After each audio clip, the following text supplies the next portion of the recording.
Thomas sir, ആയുധമെടുത്ത് കൊല്ലാനും ആയുധം കൊടുത്തു കൊല്ലിക്കാനും പഠിച്ചവനാണ് ഞാൻ. സാർ പറയുന്നത് DSP രവീന്ദ്രനും രാജുവും ജ്യേഷ്ഠാനന്ദന്മാരാണ്. കള്ളക്കടത്തുകാരെ പിടിക്കുവാൻ വേണ്ടിയാണ് രവീന്ദ്രനെ അപ്പോയിന്റ് ചെയ്തിരിക്കുന്നത്. അവന്റെ ശ്രദ്ധ രാജുവിന് നേരെ തിരിച്ചുവിട്ടാൽ അവർ തമ്മിൽ അയക്കുള്ളൂ.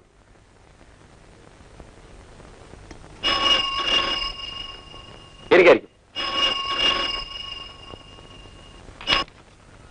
Hello, yes, Raju speaking. ആ, വരാം. Okay, right. അമ്മേ, ഞാൻ ഉടനെ ഇനി വരാം. ഒന്ന് സമാധാനമായിട്ട് ആഹാരം കഴിക്കാൻ പോലും നിനക്ക് സമയമില്ലടാ. എനിക്ക് ഉടനെ പോകണം. പുതിയൊരു കൺസ്ട്രക്ഷൻ തുടങ്ങിയിട്ടുണ്ടമ്മേ. ഈ രാത്രി പോയിട്ട് എന്ത് ചെയ്യാനാ? നാളത്തെ വർക്കിന്റെ ഡിസ്കഷൻ ഉണ്ട്. എനിക്കായിരിക്കും. Hello, yes, I am Ravi here.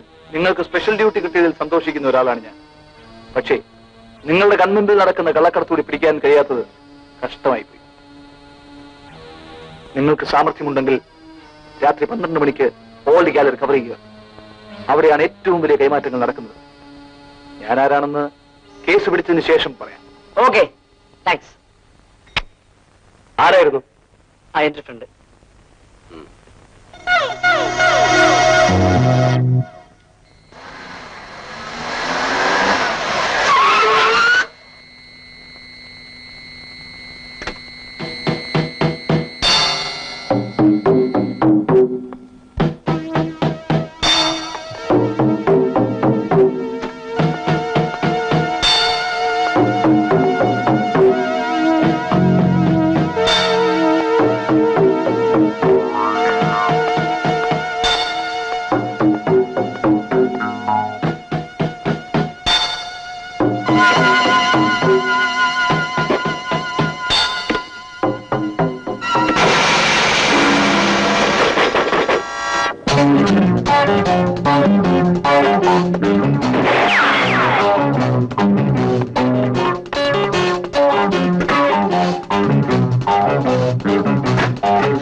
Raju,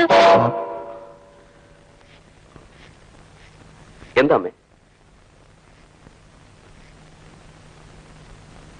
ഇന്നലെ രാത്രി നീ എവിടെയായിരുന്നു?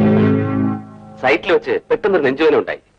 ഡോക്ടറെ കണ്ട് ചെക്കപ്പ് ചെയ്തപ്പോ രാത്രി അവിടെ റെസ്റ്റ് ചെയ്യുമെന്ന് പറഞ്ഞു. അമ്മ അറിഞ്ഞാൽ വിഷമിക്കുന്നു കരുതി അറിയിക്കാഞ്ഞത്. പറഞ്ഞു തീർന്നു. എന്താ അമ്മ അങ്ങനെ ചോദിക്കുന്നത്? ഞാനൊരു കാര്യം ചോദിച്ചാൽ നീ സത്യം പറയുമോ? എന്താ അമ്മേ? നിന്റെ ജോലി എന്താ? അൻവർ കൺസ്ട്രക്ഷൻ കമ്പനിയുടെ മാനേജിംഗ് പാർട്ണർ. അല്ല, ഞാൻ പറയാം. സ്മഗ്ലിംഗ്. രവി, എന്താ, എതിർക്കാനുള്ള ഭാവമാണോ? ഇന്നലെ രാത്രി ഞാൻ കണ്ടതാണ്. പക്ഷേ ചേട്ടന്റെ കയ്യിൽ നിന്ന് രക്ഷപ്പെട്ടു. അത് വേറെ ആരെങ്കിലും ആയിരിക്കും. നിനക്ക് സംശയം ഉണ്ടെങ്കിൽ വൈറ്റ് ഹോസ്പിറ്റലിൽ വിളിച്ചു വെച്ചു. ഇന്നലെ രാത്രി ഞാൻ അവിടെ ഉണ്ടായിരുന്നു. രക്ഷപ്പെടാനുള്ള പഴുതുകൾ നിങ്ങൾ എപ്പോഴും ഒരുക്കി വയ്ക്കാറുണ്ടല്ലോ. പക്ഷെ പോലീസിന്റെ ഫയലുകളിൽ ചേട്ടനെ കുറിച്ചുള്ള സകല വിവരങ്ങളുമുണ്ട്. അഥവാ അവർക്ക് തെറ്റുപറ്റിട്ടുണ്ടെങ്കിലും ഓർമ്മ വെച്ച നാൾ മുതൽ ചേട്ടനെ കാണുന്ന എന്റെ കണ്ണുകൾക്ക് തെറ്റുപറ്റില്ല. അമ്മ ഇവൻ പറയുന്നത് കള്ളമാണ്. ഒരു കൺസ്ട്രക്ഷൻ കമ്പനിയുടെ പാർട്ണർക്ക് അതിൽ നിന്ന് കിട്ടുന്ന വരുമാനം കൊണ്ട് ഇതെല്ലാം വാങ്ങിക്കൂട്ടിയെന്ന് പറഞ്ഞാ ഞങ്ങൾ വിശ്വസിക്കണമെന്നാണോ നീ പറയുന്നത്? അമ്മേ, ഞാൻ ഇനിയും ചേട്ടൻ വെറുതെ ഒളിച്ചളിക്കാൻ ശ്രമിക്കണ്ട. Behind every big fortune there is a crime. ഞങ്ങൾക്കെല്ലാം മനസ്സിലായി കഴിഞ്ഞു. You are a dirty smuggler. Yes, I am a smuggler. ഞാനൊരു കള്ളക്കടത്തുകാരനാണ്, കുറ്റവാളിയാ, രാജ്യദ്രോഹിയാ.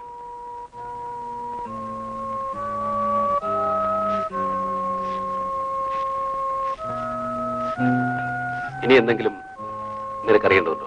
ഒന്നും അറിയണ്ട. ഒരു പോലീസ് ഉദ്യോഗസ്ഥനും ഒരു കുറ്റവാളി ഒരേ വീട്ടിൽ താമസിക്കാൻ സമൂഹം അനുവദിക്കില്ല. അതുകൊണ്ട് ഞാൻ പോകുന്നു. വരുമേ. നിനക്ക് വേണമെങ്കിൽ പോകാം. അമ്മ വരുന്നില്ല. ഞാൻ അമ്മയോടാണ് ചോദിച്ചത്. അമ്മ വരുന്നുണ്ടോ? ഞാൻ നിന്നോടാണ് പറഞ്ഞത്. അമ്മ വരുന്നില്ല.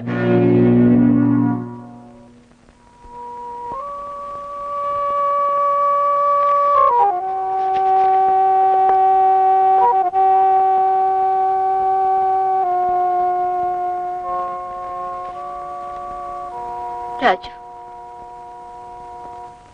നീ എനിക്കായി വാങ്ങിയ വീട്, എനിക്കായി വാങ്ങിയ ഫാക്ടറി, എല്ലാം ഇതാ. എനിക്കൊന്നും ആവശ്യമില്ല. അമ്മ ഇവിടുന്ന് പോകാൻ ഞാൻ സമ്മതിക്കില്ല. വേണമെങ്കിൽ ഞാൻ പോവാം. എന്നാലും അമ്മയ്ക്കായി ഞാൻ വാങ്ങിയ ഈ വീട്ടിൽ നിന്നും അമ്മ പോകരുത്. പണം കൊണ്ട് വാങ്ങാവുന്നതെല്ലാം നീ വാങ്ങി നിന്റെ സ്വന്തമാക്കി. ഇപ്പോ നിന്റെ അമ്മയെ വിലയ്ക്ക് വാങ്ങാൻ നോക്കുകയാണോ? അമ്മേ, ഞാൻ പോകുന്നു.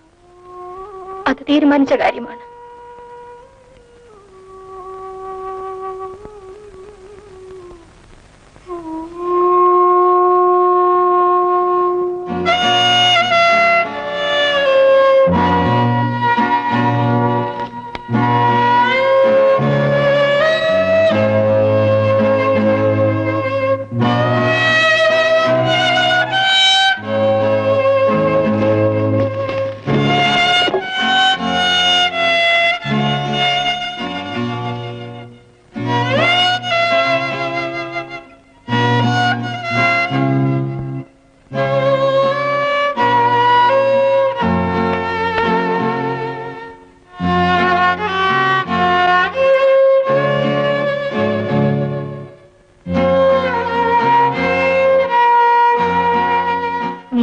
വാങ്ങിയ വീട്, എനിക്കായി വാങ്ങിയ ഫാക്ടറി, എനിക്കായി വാങ്ങിയതെല്ലാം ഇതിലുണ്ട്.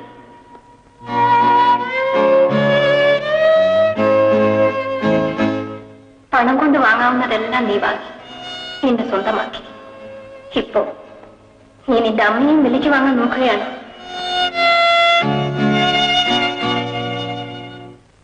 അന്നോടൊരു കാര്യം പറയാനാ നമ്മൾ വന്നത്. എന്താ ഇളയപ്പ? അംസയെ കവറടക്കിന്ന് വെച്ചിട്ട് അനക്കും ഒരു ജീവിതമൊക്കെ വേണ്ടേ? എനിക്കൊരു നിക്കാഹ് ഇനി വേണ്ട ഇളയപ്പ. അങ്ങനെ ഇങ്ങോട്ട് പറഞ്ഞാൽ പറ്റുമോ? അന്റെ കാര്യമൊക്കെ നോക്കി നടത്താന് ഇപ്പൊ നമ്മളുണ്ട്. എപ്പോഴാ പടച്ചോനെ തിരിച്ചു വിളിക്കാന്നറിയോ? അപ്പോഴൊരു കെട്ടിയവൻ ആവശ്യമാ. മോന്റെ ബാപ്പ എന്റെ മനസ്സിൽ ഇപ്പോഴും ഉണ്ട്. നോക്ക്, നിക്കെന്റെ ഭേദാന്നൊന്നും കേക്കണ്ട. സമ്മതം വെച്ചാൽ പറഞ്ഞോളി, നടത്തി തരാം. അതിനി ആലോചിക്കണ്ട. വെറുതെ അല്ല ആൾക്കാർ പറയണത്. കണ്ട കാഫറിങ്ങളായിട്ട് ലോഹിയായി ചീത്തപ്പേരുണ്ടാക്കാനാ പുറപ്പാടെന്ന് വെച്ചാ അയക്കും. അനാവശ്യം പറയതല്ലേപ്പാ. ഞാനല്ല, നാട്ടുകാർ പറയണോ കാശോടെ കൊണ്ട് കൊട്ടുകയാണ്. നാട്ടുകാരെന്ത് പറഞ്ഞോട്ടെ? അങ്ങനെ എന്റെ മോന്റെ ബാപ്പാന്റെ അടുത്ത് കൂട്ടുകാരനാ, സ്നേഹമുള്ള മനുഷ്യനാ. അങ്ങനെ കുറിച്ച് അനാവശ്യം പറഞ്ഞ എന്റെ കെട്ടിയന്റെ ആത്മാവ് പോലും പൊറുക്കില്ലല്ലേപ്പാ. എന്നാൽ കെട്ടേണ്ട സാധനം നിർത്തിക്കോ. എളേപ്പാ, നന്നായിക്കോട്ടെ എന്ന് വിചാരിച്ചൊരു കാര്യം പറയാമെന്ന് എന്നെ പറഞ്ഞാ മതി.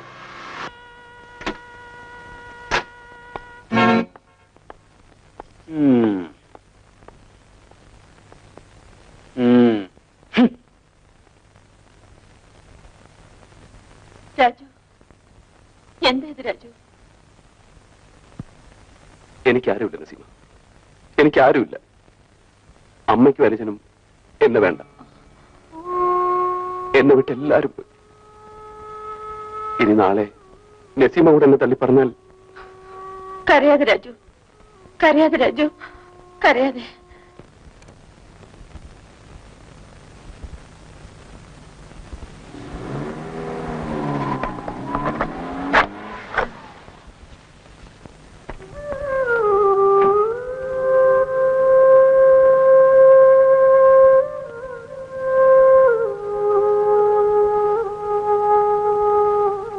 എന്താ തുളസി ഇതൊക്കെ?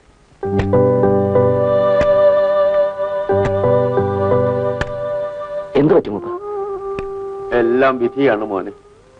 പോർട്ടിലുണ്ടായ ഒരു അപകടത്തിൽ എന്റെ കാല് നഷ്ടപ്പെട്ടു. അതിനുശേഷം നിന്നെ കാണാൻ ഞാൻ പലപ്പോഴും വീട്ടിൽ വന്നിരുന്നു. മോൻ അവിടെ ഉണ്ടായിരുന്നില്ല. ഞാൻ വീട്ടിൽ വന്നപ്പോഴാണ് മൂപ്പം വന്ന വിവരറിഞ്ഞത്. എന്താ ഇതൊക്കെ? ഞങ്ങൾ നാട്ടിലേക്ക് പോവുകയാണ് മോനെ. എന്റെ മനസ്സിൽ എന്തൊക്കെയോ ആഗ്രഹങ്ങളുണ്ടായിരുന്നു. എന്റെ തുളസിയുടെ വിവാഹം കഴിഞ്ഞ് അവൾ സന്തോഷമായി ജീവിക്കുന്നത് കണ്ടുകൊണ്ട് കണ്ണടയ്ക്കണമെന്നല്ല. ഒന്നും നടന്നില്ല മോനെ. അവളുടെ മനസ്സ് നിറയെ നീയായിരുന്നു.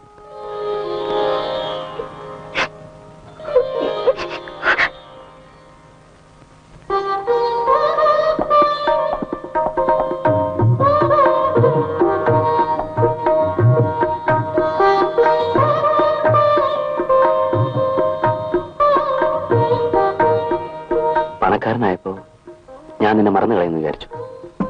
എനിക്കറിയാം രാജേട്ടൻ ഒരിക്കലും എന്നെ മറക്കില്ലെന്ന്.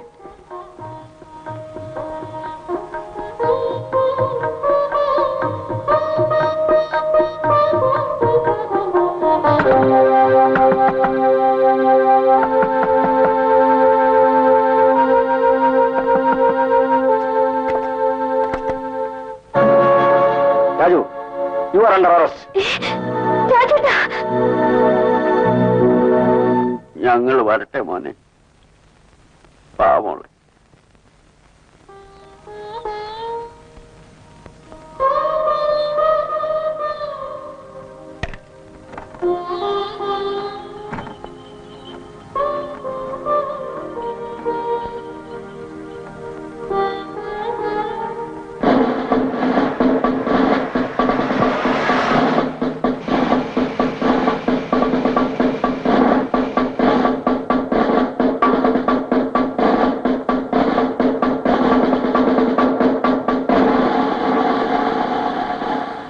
എന്തിനാണ് എന്നോട് ഇങ്ങോട്ട് വരാൻ പറഞ്ഞത്? അതിനു മുമ്പ് എനിക്കൊരു കാര്യം അറിഞ്ഞാൽ കൊള്ളാം. ഞാൻ സംസാരിക്കാൻ പോകുന്നത് എന്റെ അനുജനോടാണോ അതോ ഒരു പോലീസ് ഓഫീസറോടോ? ചേട്ടനാണ് എന്നോട് സംസാരിക്കുന്നെങ്കിൽ എന്നിൽ അനിയനായിരിക്കും അതിന് മറുപടി പറയുക. മറിച്ച് ഒരു കുറ്റവാളിയാണ് എന്നോട് സംസാരിക്കുന്നെങ്കിൽ എന്നിലെ പോലീസ് ഓഫീസറായിരിക്കും അതിന് മറുപടി പറയുക. ജീവിതം വഴിമുട്ടി നിന്നിരുന്ന ഒരു കാലത്ത് ഞാനും നീയും ഇവിടെ വെച്ച് സംസാരിച്ചിരുന്ന വാക്കുകളാണ് എനിക്ക് ഓർമ്മ വരുന്നത്. ഇന്ന് നീ ഒരു IPS ഓഫീസറാണ്. എനിക്ക് എന്ത് പദവി ഉണ്ടെങ്കിലും എന്റെ ചേട്ടൻ കാരണം മറ്റുള്ളവരുടെ മുമ്പിൽ ഞാൻ തലവനിക്കേണ്ടി വരുന്നു. എന്തിന്? നിന്നെപ്പോലെ അനേകം പേർക്ക് ശമ്പളം കൊടുക്കാനുള്ള പണം ഞാൻ ഇന്ന് സമ്പാദിക്കുന്നുണ്ട്. അന്തസ്സില്ലാത്ത വഴിയിലൂടെ.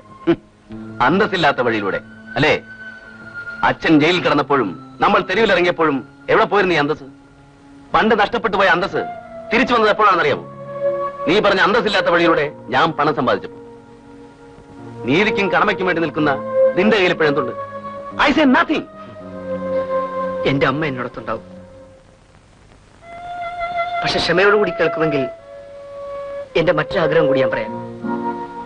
എന്റെ ചേട്ടൻ ജീവിതാവസാനം വരെ എന്റെ കൂടെ ഉണ്ടാവണം.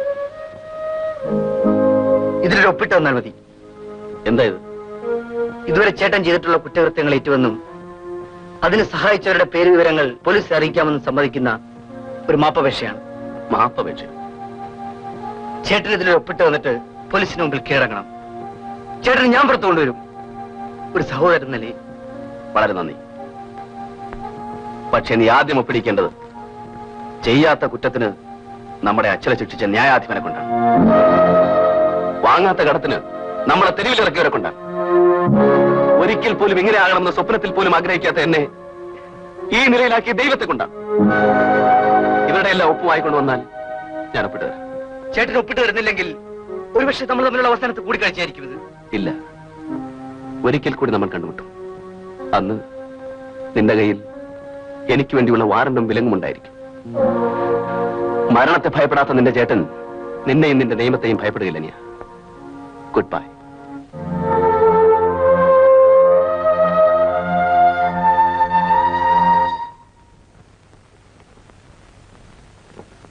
വെൽ മിസ്റ്റർ രവി, നിങ്ങൾ തന്ന തെളിവുകളുടെ അടിസ്ഥാനത്തിലാണ് രാജുവിനെയും അനുവറിനെയും അറസ്റ്റ് ചെയ്യാനുള്ള ഈ വാറണ്ട് ഞാൻ തരുന്നത്. Sir, take it. ബന്ധങ്ങളെപ്പോലും വകവയ്ക്കാതെ ഡിപ്പാർട്ട്മെന്റിന്റെ പ്രസ്റ്റീജ് സൂക്ഷിക്കുന്ന നിങ്ങളെ ഞാൻ പ്രത്യേകം അഭിനന്ദിക്കുന്നു. Wish you all success. Thank you very much, sir. Naseema, Naseema, എന്താ രാജു? എന്റെ പുറകെ പോലീസുണ്ട്. അയ്യോ, പോലീസോ? എന്തിനാ രാജു? അതൊക്കെ പിന്നെ പറയാം. എനിക്ക് രക്ഷപ്പെടണം. പടച്ചോനെ.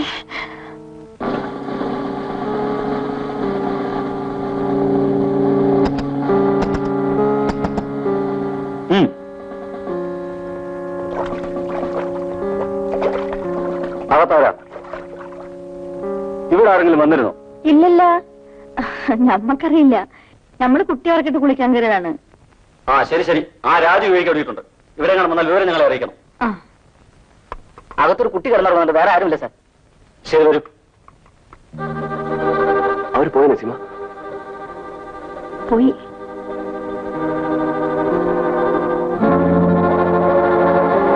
ഞാൻ പോട്ടെ. രാജു, എന്താ രാജു ഇതല്ല? അതൊക്കെ പിന്നെ പറയാം. ഇപ്പൊ ഞാൻ വരട്ടെ.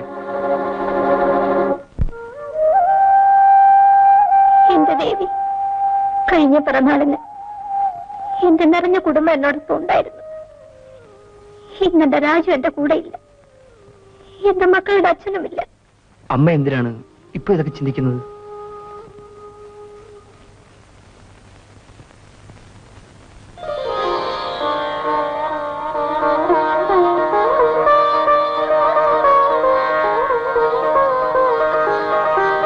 വരുമേ, നമുക്ക് പോവാം. ഞാനൊന്ന് പ്രദക്ഷിണം ചുറ്റിയിട്ട് വരാം മോനെ, നീ പൊയ്ക്കോ.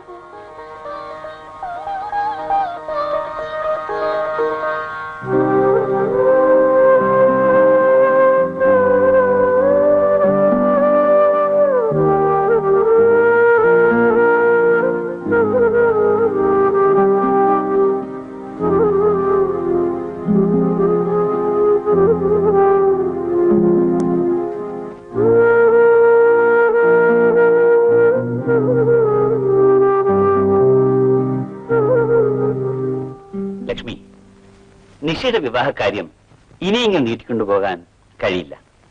രാജുവിന് ഇപ്പോഴെങ്കിലും വിവാഹം വേണ്ടെന്നും രവിയുടെ വിവാഹം നടക്കട്ടെ എന്നുമാണ് അവൻ എന്നെ നേരിൽ കണ്ടപ്പോൾ പറഞ്ഞത്.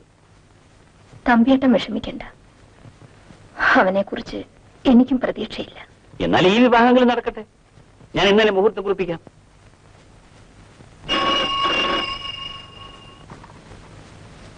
ഹലോ, ASP സാറാണോ? കൺഗ്രാചുലേഷൻസ്.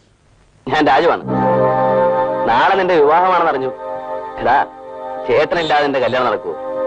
നീ ക്ഷണിച്ചില്ലെങ്കിലും ഞാൻ വിവാഹപ്പന്തലുണ്ടാവും. Okay?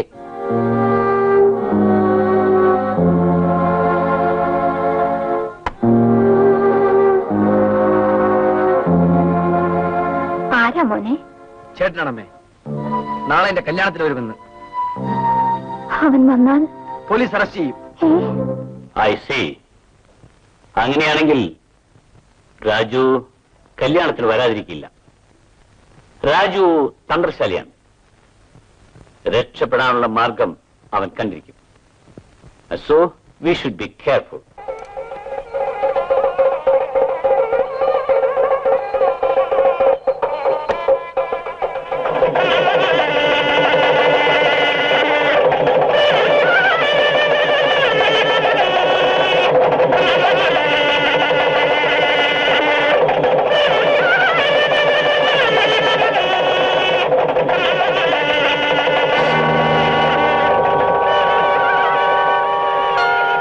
Wish you a happy married life.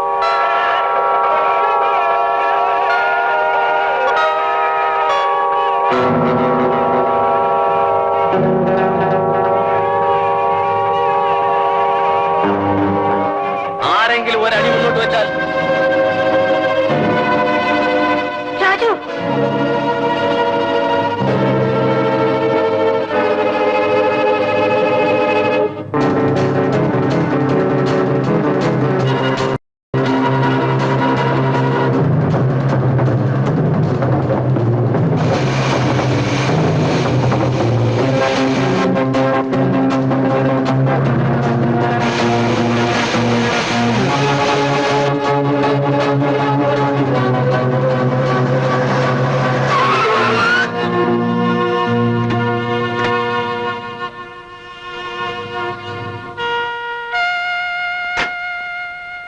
ക്ഷമിക്കണം അനിയത്തി.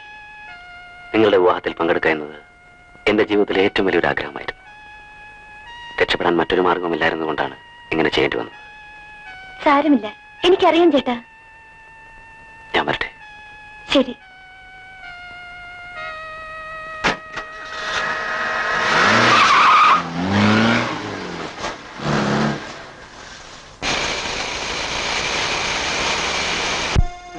എന്തായി? രാജു എവിടെ ഉണ്ടെന്ന് അറിഞ്ഞോ? ഇല്ല സാർ, നസീമയുടെ വീട്ടിൽ അന്വേഷിച്ചു. അവിടെ ആരുമില്ല. You bloody bastard! പന്നികളെ പോലെ തിന്നാനല്ലാതെ നിന്നെയൊക്കെ എന്തിനുള്ള അവിടെ? അവൻ മൂലം എനിക്കുണ്ടായ നഷ്ടം പറഞ്ഞു തീർക്കാനാവാത്തതാണ്. അതുകൊണ്ട് ഒന്നുകിൽ അവൻ ജീവിക്കണം, അല്ലെങ്കിൽ ഞാൻ. നസീമേ, വിഷ്ണു വീശിയ വലയിൽ കുടുങ്ങിയവരൊന്നും പുറത്തു പോയിട്ടില്ല. രാജു എവിടെ ഉണ്ടെന്ന് പറയൂ. നമുക്കറിയില്ല. നിൽക്കടി അവിടെ. മര്യാദയ്ക്ക് ചോദിക്കാണിപ്പോ. മര്യാദ കാണിക്കാൻ വിഷ്ണുവിന് നന്നായിട്ട് അറിയാം. നമുക്കറിയില്ലെന്ന് പറഞ്ഞില്ലേ? അറിയാമെങ്കിൽ തന്നെ നമ്മൾ പറയില്ല. പളുങ്ക് പോലൊരു കുടുംബത്തെ തച്ച് താറുമാറാക്കിയിട്ടും അനക്കന്റെ ചോരക്കത് തീർന്നില്ലടാ. ചെയ്ത്താനെ രാജു എവിടെ എനിക്കറിയാം. നിന്നെ കൊണ്ട് പറയിപ്പിക്കാനും എനിക്കറിയാം.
ഹലോ, ഞാനാണമ്മേ, രാജു.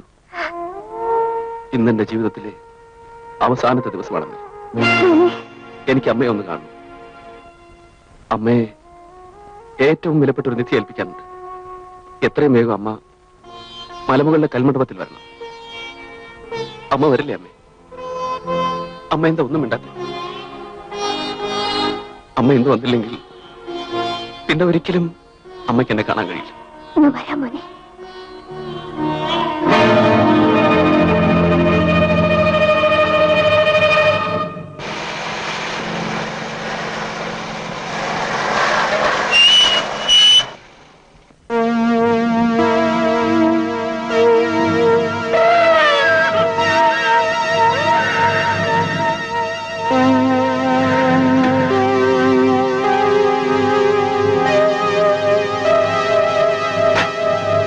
ഒരടി മുന്നോട്ട് വെച്ച് പോരുത്.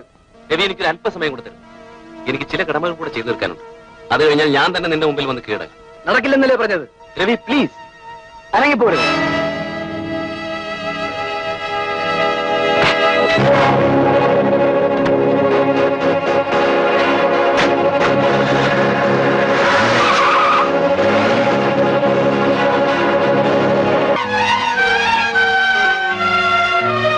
മോനെ,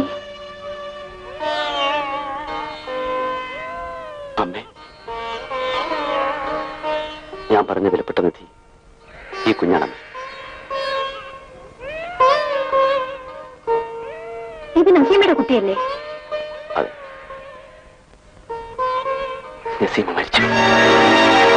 അച്ഛന്റെയും ഹംസയുടെയും മരണത്തിന് കാരണക്കാരായ വിഷ്ണുവാണ് നസീമയെ കൊന്നത്. ഇനി അവനെ ജീവനോടിരിക്കാൻ ഞാൻ സമ്മതിക്കില്ല. മോനെ,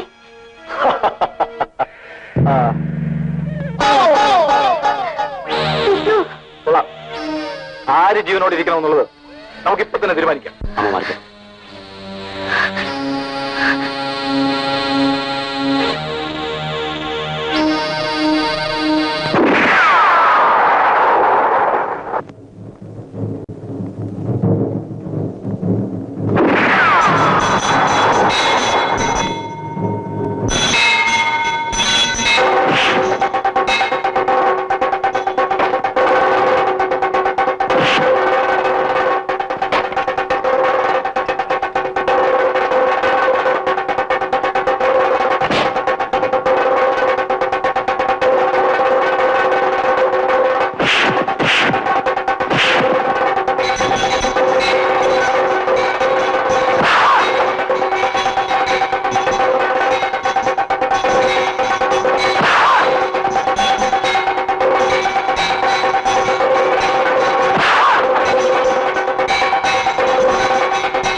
സ്റ്റേഷനിൽ എത്തിയേക്ക്.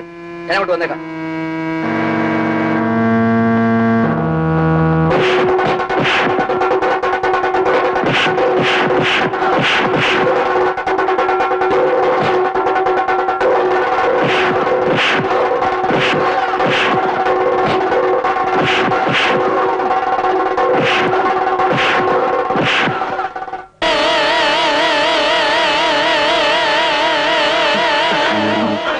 രാജു,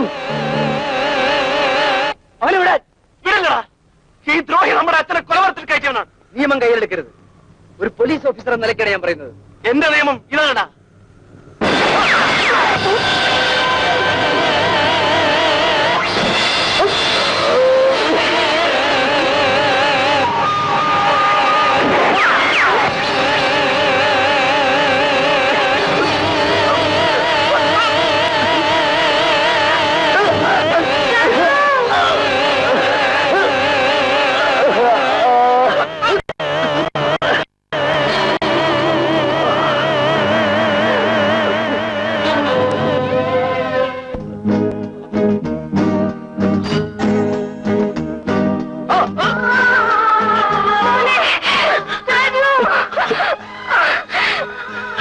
എന്റെ ചുമതല തീർന്നമ്മേ. അമ്മേ, ഇവനെ സ്വന്തം മകനെ പോലെ വളർത്തും.